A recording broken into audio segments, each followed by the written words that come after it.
Kris, you really had that game in control, and maybe a little bit of an unlucky play, Ernie and Desharnais. They both were in the right position. Puck kind of ricocheted off their stick and kind of seemed to change it. How would you view the game start to finish in your eyes? I thought we played pretty well. The last 5 minutes, it was a little chaotic, and we were making, I don't want to say mistakes, but we gave us some opportunities. And the one that kind of changed it, I thought we were in pretty good control, 4-2, and I know Adam and I think it was Vinny made the play. They made the slot, and they both got their stick on it, and pops out to that guy perfectly. I think we could have played it much better, but unfortunately they capitalized on that. The other one, they just sling to the net, get a stick on it, tie it up. But overall, I think the first 15 minutes of the third period, it was a pretty good period by us. We had a lot of opportunities to kind of put it away, like certainly on the power play, some 5-on-5 chances, but we didn't, and fortunately it just took us an extra 5 minutes in a shootout. Hyman a late scratch due to illness. Janmark goes in, scores. Gagne goes in on the fourth line, scores. Kane goes on the first unit power play for Hyman, scores. So you had to be happy with kind of how guys fill in with 18 out. Yeah, no, we absolutely needed guys stepping up, and when somebody's not able to play, whether it's an injury or just not finding his game, we need other guys stepping into those situations. Nice to see Sam, who hadn't been played in a couple games. He benefited. He was the guy that came in the lineup in that, and we were just talking about in practice. He scores a lot in practice because he's always shooting to score, and immediately he shoots that, and it's a bad angle, but he knew what he was doing. It was a good play. Yanni, I thought he played a really good game, especially on the penalty kill. Made a lot of big plays, but need guys going to the net, and he absolutely benefited by going to the net. Goes off his chest and in. But yeah, I was very happy with those guys. When you started here, you talked about players maybe, squeezing the sticks or not feeling the confidence the right way. Have you noticed a shift in the time that you've been here and what you're seeing, guys, just the confidence that they seem to be displaying? Well, absolutely. You look at McDavid, who's got 12 points in his last 3 games. I think there's a lot less frustration with him than there was previously 2 weeks ago. But other guys too, they're just, when you win games and you get some offense, everyone just feels better about themselves, and you're able to play hockey.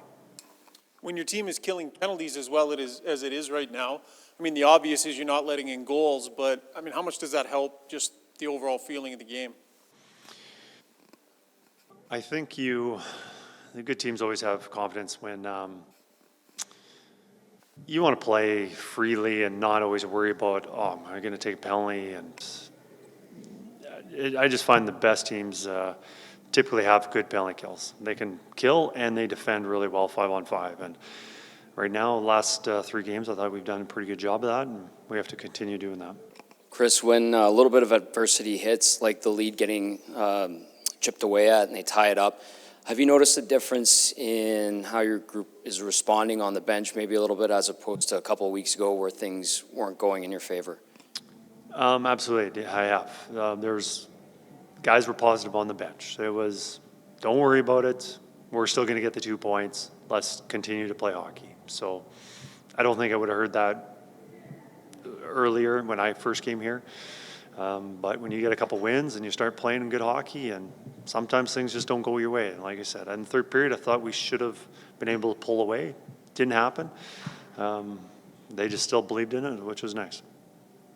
Kris, I just wonder, what point did you realize that Hyman wouldn't be able to play tonight, and what went into the decision to put Janmark in his spot up top? Well, this morning we knew he was sick. Was told that he felt like he was going to play through, and I've heard, obviously I don't know Zach very well, but from what I've heard, he plays through a lot. Whether he's sick or injured or whatever, he's perseveres and guts it out. So there was a lot of optimism that he was going to play. And then that was in the morning, and then afternoon, and then he came to the rink at 5 o'clock and was not in good condition. We sent him home, and so hopefully he's rested up and ready for Winnipeg. Sorry, and Janmark, like what went into that decision to put him up top there? Right from the start, as soon as we knew that he was sick, we told him in the morning that if Hyman can't play, then he'd be moving up there.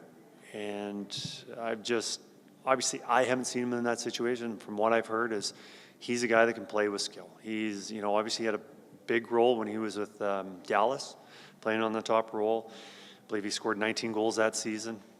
But he can transport the puck. He doesn't kill plays. He can get it to a centerman or whoever it is. He's just not a chip and chase. He's really good, reliable defensively. Obviously, how much of a factor he has been on the penalty kill. And also playing with those guys, you need somebody going to the net. So those three factors is a good fit for that line.